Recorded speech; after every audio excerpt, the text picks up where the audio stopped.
Students, Biot-Savart का नियम तुम लोगों को बताए,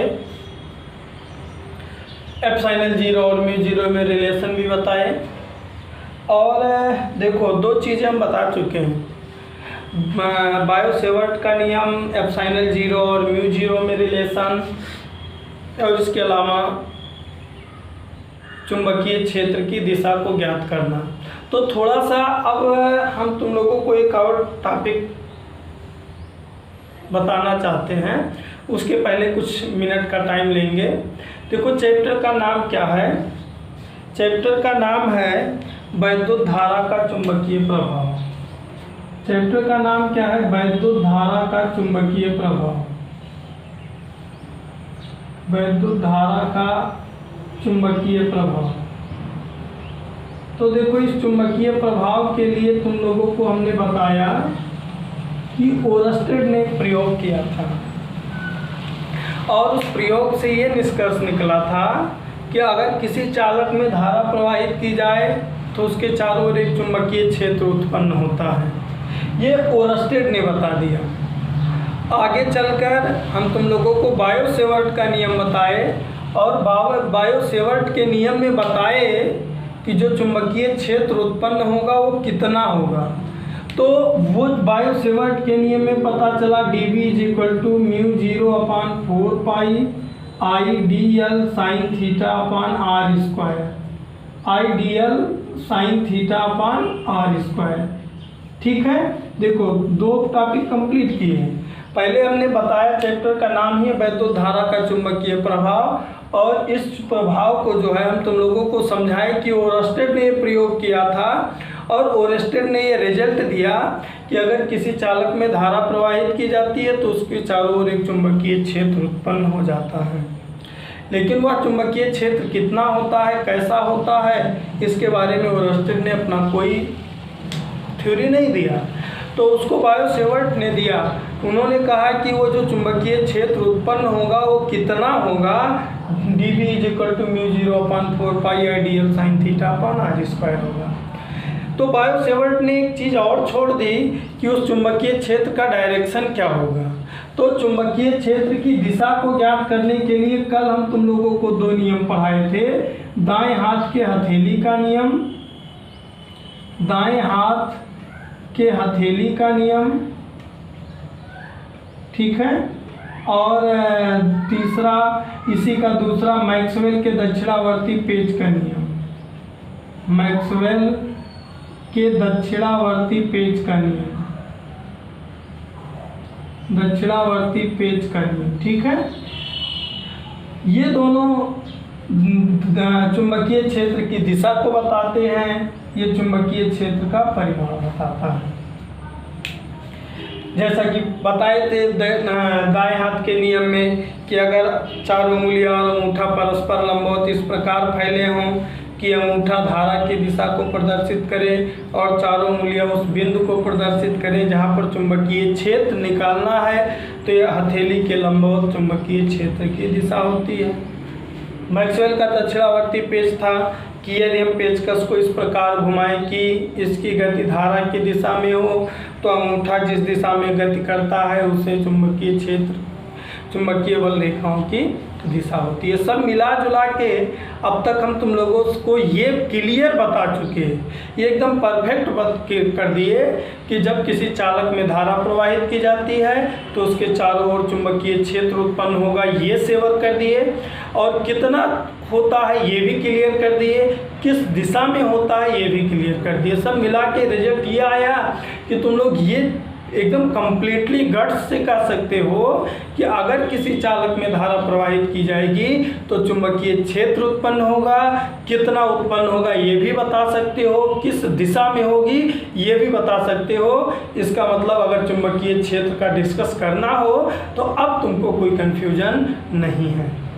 तो फिर अब मोस्ट इम्पॉर्टेंट टॉपिक आता है इस चैप्टर का, 3 स्टार वाला टॉपिक आता है परिमित लंबाई का रुजरेखीय धारावाही चालक के कारण उत्पन्न चुंबकीय क्षेत्र। जब इतनी चीज़ों का ज्ञान हो गया मुझे तब क्या परिमित लंबाई के रिज रेखीय धारावाही चालक के कारण उत्पन्न चुंबकीय क्षेत्र।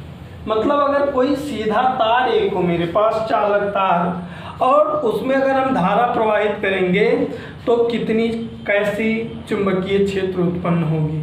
तो देखो हमने मान लिया मेरे पास यही कोई चालक तार ए बी है, हमने मान लिया यही मेरे पास कोई चालक तार क्या है, ए बी है। तो देखो इस चालक तार ए बी के चारों ओर चुंबकीय क्षेत्र उत्पन्न कब होगा। इस चालक तार ए बी के चारों ओर चुंबकीय क्षेत्र उत्पन्न कब होगा, जब इसमें धारा प्रवाहित की जाएगी। तो देखो जब हमने मान भी लिया, माना कोई एल लंबाई का चालक तार जिसमें आई एम्पियर की धारा प्रवाहित की जाती है। तो जब इसमें आई एम्पियर की धारा प्रवाहित की जाएगी तो चुंबकीय क्षेत्र उत्पन्न हो जाएगा। अब दूसरी समस्या देखो, अगर हम चुंबकीय क्षेत्र निकालना चाहें तो हमको पहले कोई बिंदु मानना पड़ेगा। तो वो भी मान लिए कि चालक ए बी के कहीं मध्य में कोई बिंदु Q है, Q से यहाँ पर एक बिंदु P है, और जो बीच की दूरी है ना वो स्मॉल ए है। कितनी है, स्मॉल ए है। चालक से के बिंदु Q से ए दूरी पर कोई बिंदु P है जो क्या करता है, जहाँ पर चुंबकीय क्षेत्र हमको क्या करना है, ज्ञात करना है। बात को देखो धीरे धीरे हम लोग आगे बढ़ा रहे हैं। कोई चालक ए बी है जिसमें आई एम्पियर की धारा प्रवाहित की जा रही है। तो जब इसमें आई एम्पियर की धारा हम प्रवाहित करेंगे तो बिंदु P पर चुंबकीय क्षेत्र उत्पन्न होगा। चुंबकीय क्षेत्र उत्पन्न करने के ज्ञात करने के लिए हम कोई बिंदु P मान लिए।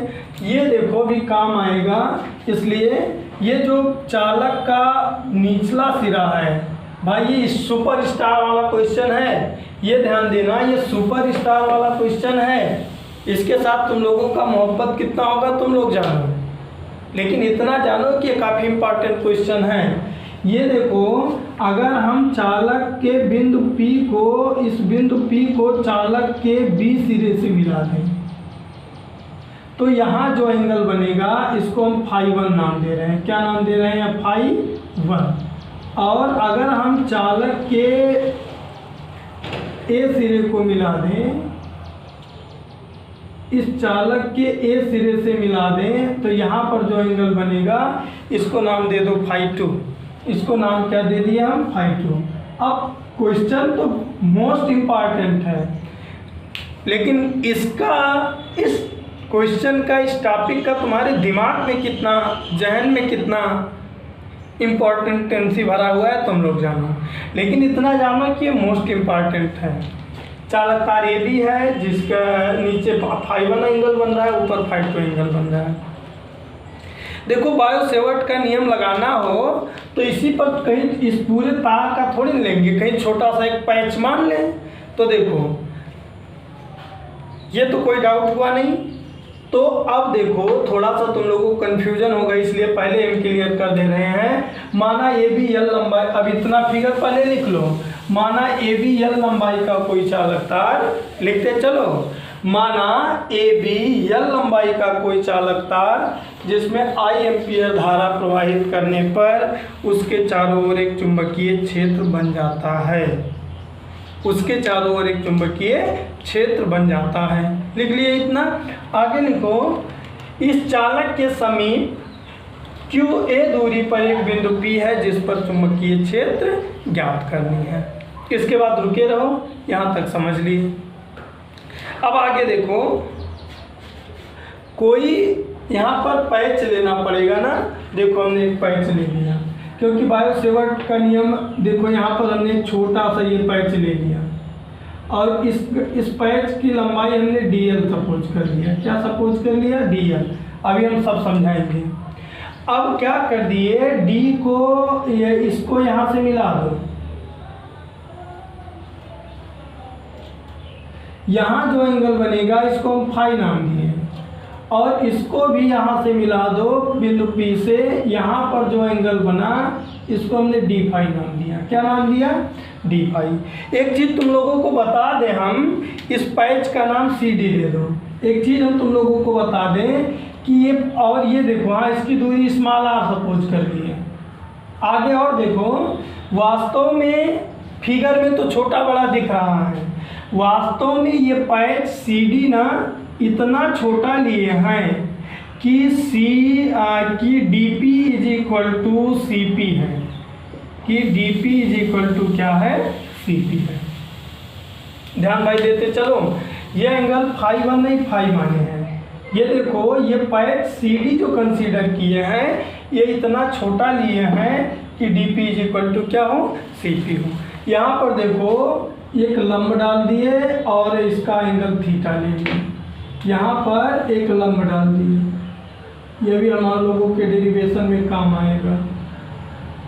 ये लंब है और जो ये एंगल है, ध्यान देना, इसको हमने थीटा सपोज कर लिया। देखो ये जितनी चीज़ें किए हो उसको यहाँ लिखना पड़ेगा।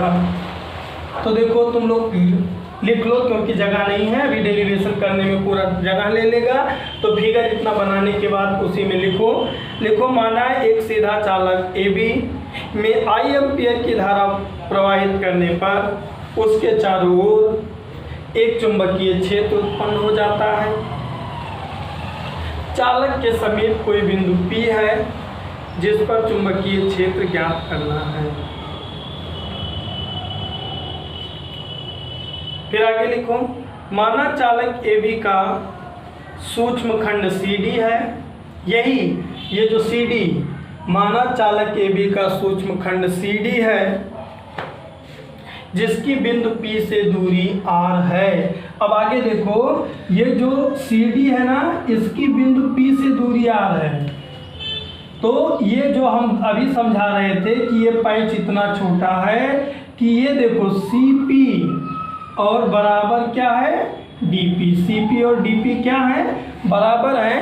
तो यही चीज़ अब लिख रहे हो कि CD सूक्ष्म भाग CD जिसकी बिंदु P से दूरी स्मॉल r है। माना CD is equal to DL, लिखते जाओ आगे उसी में। माना CD is equal to DL, कोण DPQ is equal to phi, कोण CPD is equal to D phi और कोण DPC is equal to theta. ये बस, ये इसमें कोई दिक्कत नहीं है। अब फिर समझने वाली बात आ गई, बायो से। अब देखो बहुत इत्मीनान से टाइम दो। बायो-सेवर्ट के नियमानुसार किसी बिंदु पर उत्पन्न चुंबकीय क्षेत्र DB इज इक्वल टू क्या होता है, IDL साइन थीटा पान r स्क्वायर। ठीक है, अब हम काम करना शुरू कर रहे हैं। देखो बायो-सेवर्ट के अनुसार इस सूक्ष्म खंड CD के कारण यहाँ पर विद्युत क्षेत्र निकालने चल रहे हैं। इत्मीनान से देखो, बायो-सेवर्ट के नियमानुसार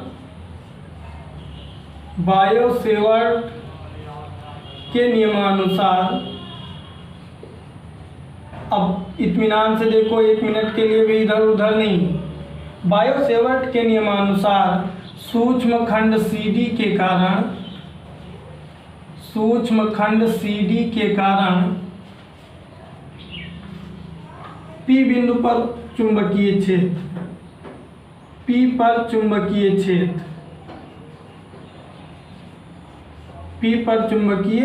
क्षेत्र, तो अब देखो बायो-सेवर्ट का नियम DB इज इक्वल टू क्या होता है। देखो I धारा इसमें सूक्ष्म खंड CD में कितनी जा रही है, I।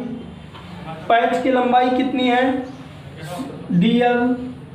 एंगल भी थीटा ही है यहाँ पर। तो यहाँ क्या कर दें, देखो बिंदु P से मिलाने वाली रेखा, तो यहाँ थीटा है, यहाँ साइन थीटा कर दें। यहाँ क्या कर दें, साइन थीटा कर दें। और अपान बिंदु इससे यहाँ की दूरी, यहाँ से यहाँ की दूरी कितनी है, स्मॉल r है, बाई r स्क्वायर। इसको इक्वेशन नंबर फर्स्ट कर लो और अब देखो अपना दिमाग दौड़ाना शुरू करो। यहाँ पर ध्यान दो, यहाँ तक पूरा कंप्लीटली समझो।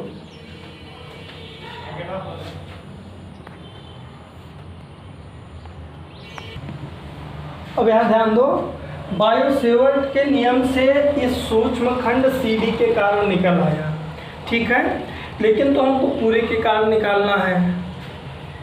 तो अब देखो एक एक काम करते हुए चल रहे हैं, उसको ध्यान से देखो। इसमें कई वेरिएबल हैं, ये थीटा हम माने हैं, थीटा को हटाना है, DL हम माने हैं, कई वेरिएबल हैं। DL तो बहरहाल चलो ठीक है, ये थीटा वगैरह वेरिएबल है, इनको हटाना है। अब तो यहाँ तक कोई दिक्कत तो हमको नहीं लगता हुआ होगा। इस वीडियो को एक बार दो बार तुम लोग देखना, तब बहुत समझ में आएगा। और ये सुपर स्टार टॉपिक है, dV/I DL sin थीटा पाना है इसका।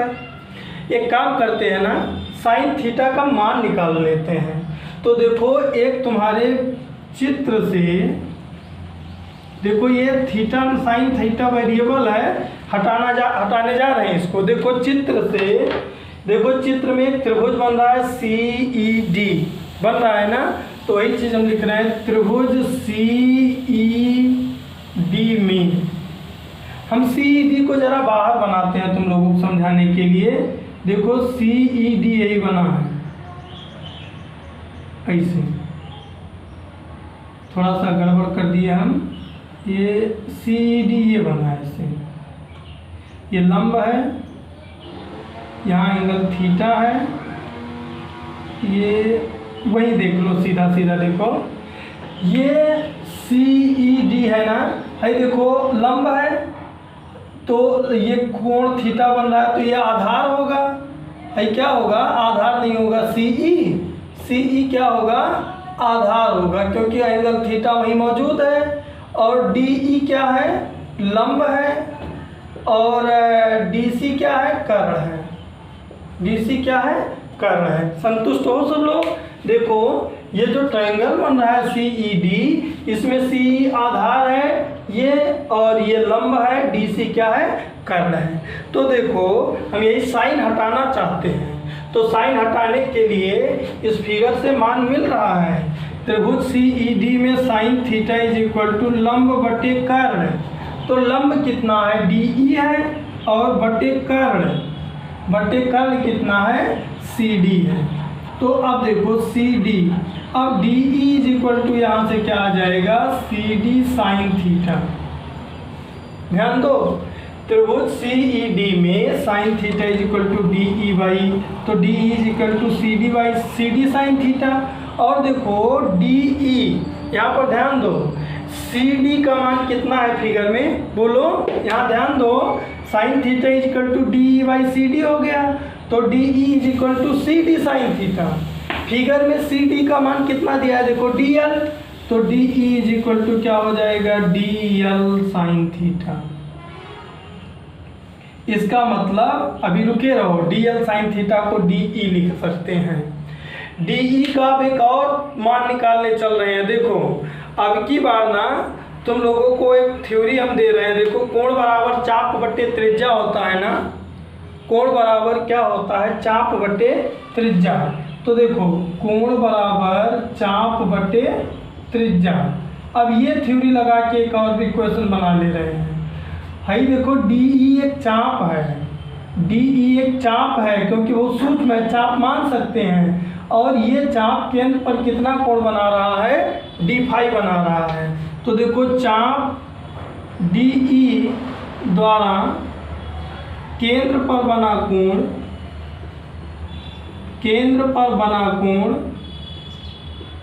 कितना है, D∅ है, कितना है, D∅ है। तो देखो कोण बराबर फार्मूला होता है चाप बटे त्रिज्या, कोण बराबर फार्मूला होता है चाप बटे त्रिज्या। तो देखो यहाँ कोण D∅ बना रहा है, और चाप कितना है, DE है, और त्रिज्या यही तो होगा, R है। यहाँ से देखो DE का मान कितना आ गया, DE का मान आ गया R D∅, समीकरण नंबर 3। समीकरण नंबर क्या आ गया, 3 आ गया। अब देखो समीकरण 1, ये DE DL साइन थीटा आ गया, DE R D∅ आ गया। एक और काम कर लो, अब देखो क्या ये दोनों, ये भी DE के मान है, ये भी DE का मान है, तो दोनों सेम है कि नहीं है, बोलो। देखो यह भी डी ई का मान है, यह भी डी ई का मान है। इस डी ई को हम इस ट्रायंगल से निकाले और इसको फार्मूला लगा दिए यहाँ पर चाप बटे त्रिज्या का। तो अब समीकरण 2 और 3 जब सेम हैं तो समीकरण 2 और 3 से हम क्या लिख सकते हैं? देखो R D phi is equal to, क्या लिख सकते हैं? देखो R D phi is equal to, यहाँ क्या है? D L sine theta. क्या लिख सकते हैं? D L sine theta. इसको इक्वेशन नंबर 4 मानना। कॉपी में 2 बार एक बार नोट करोगे पूरा अच्छे से समझ में आएगा। देखो यहाँ d E is equal to D L sine theta, यहाँ d is equal to d phi है, आर डी फाई है, तो देखो R D phi is equal to D l. अब एक और तकलीफ तुम लोगों को हम देंगे और कुछ नहीं, ये आर का मान निकाल देंगे। ये आर का मान निकाल देंगे तो D phi is equal to D L sine theta और डी एल का मान उठा के यहाँ पर रख देना। हम सब वेरिएबल हटा देना चाहते हैं जो हमारे द्वारा माना गया है। हम बार बार तुम लोगों से कह रहे हैं। अब देखो यहाँ आर भी हम ही माने हैं, तो अब आगे देखो एक और त्रिभुज है, त्रिभुज सी डी क्यू में, सॉरी डी क्यू सी में, डी क्यू सी में, और आर हटा देना चाहते हैं। तो देखो आर कर्ण है और ये आधार है, तो आधार और कर्ण में संबंध शायद कॉस देता है। कॉस ये कितना है? Phi, cos phi is equal to आधार बटे कर्ण, या डायरेक्ट मत लिखो क्यू पी बटे डी पी। तो cos phi is equal to d q का मान कितना है? आर है, डी पी का मान ए है। डी पी का मान कितना है? ए है। तो यहाँ से देखो small R is equal to क्या आएगा? ए कॉस फाई। आर का मान क्या आएगा? ए कॉस, सॉरी कहीं गलती हो गई क्या? कॉस थीटा बराबर आधार बटे कर्ण होता है, सॉरी आधार बटे कर्ण। तो आधार क्यू पी का मान ए है और डी पी का मान आर है। तो यहाँ से आर का मान क्या आ गया? ए बाई कॉस फाई। आर का मान क्या आ गया? ए बाई कॉस फाई। तो जो ये आर का मान आया है ना, ये देखो ये जो आर का मान आया है ये समीकरण 5 में रख दो। आर का मान समीकरण 5 में रखने पर, का मान समीकरण 5 में रखने पर, तो यहाँ आर की जगह पर हो जाएगा a cos phi d phi is equal to, देखो यहाँ पर क्या हो जाएगा? R cos phi d phi is equal to क्या?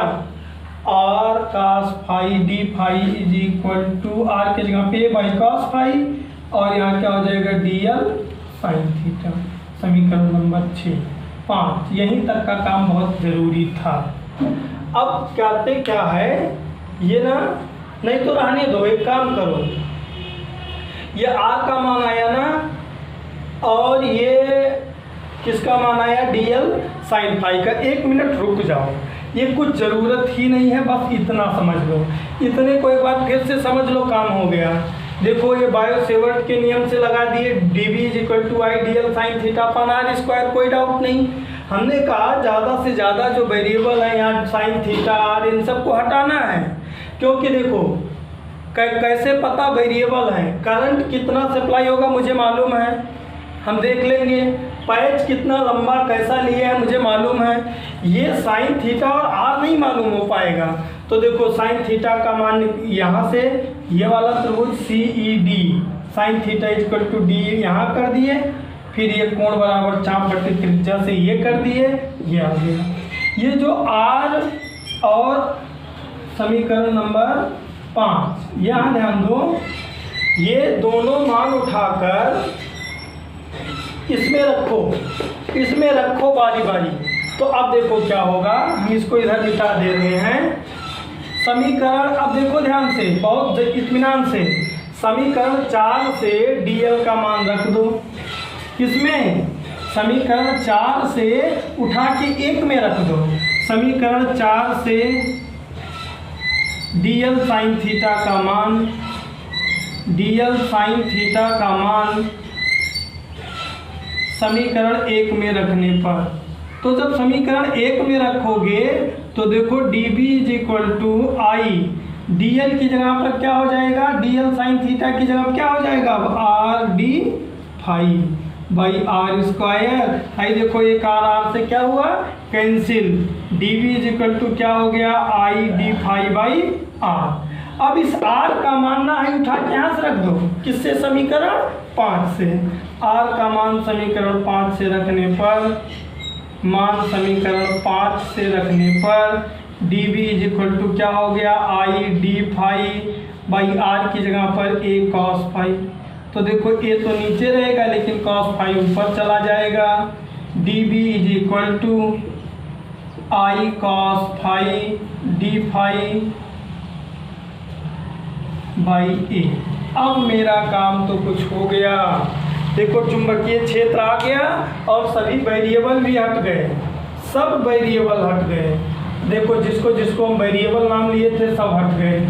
D B is equal to आ क्या गया, d B is equal to आ क्या गया, I cos phi d phi by a. ये चुंबकीय क्षेत्र आ गया, लेकिन किसके कारण गौर करो, इस छोटे से पैच के कारण। हमको पूरे के लिए चाहिए तो इसका क्या कर दें, समाकलन कर दें। देखोगे अतः संपूर्ण चालक तार के लिए, किसके लिए, संपूर्ण चालक तार के लिए, तो इसका अवकलन हो जाए, समाकलन हो जाएगा, जानते हो, integration I cos phi by A into D phi. देखो डी बी का बी हो गया, यहाँ लिमिट, लोअर लिमिट देखो नीचे कितना एंगल बना रहा है, फाई 1, ऊपर कितना बना रहा है, फाई 2। लोअर लिमिट यहाँ फाई 1 कर दोगे, अपर लिमिट है देखो नीचे ऊपर। अब देखो कांस्टेंट का मान क्या होता है, डी के साथ फाई है नहीं, कॉस फाई केवल अंदर रहेगा। ये सारी चीज़ें तुम लोगों को मालूम है, फाई 1 से phi 2 cos phi. Cos theta का इंटीग्रेशन क्या होता है, कॉस थीटा का इंटीग्रेशन साइन थीटा होता है। कॉस थीटा का इंटीग्रेशन क्या होता है, साइन थीटा होता है। एक चीज़ और करेंगे ना, ये देखो मूल बिंदु से नीचे है इसलिए इसको माइनस कॉस फाई 1 लेंगे।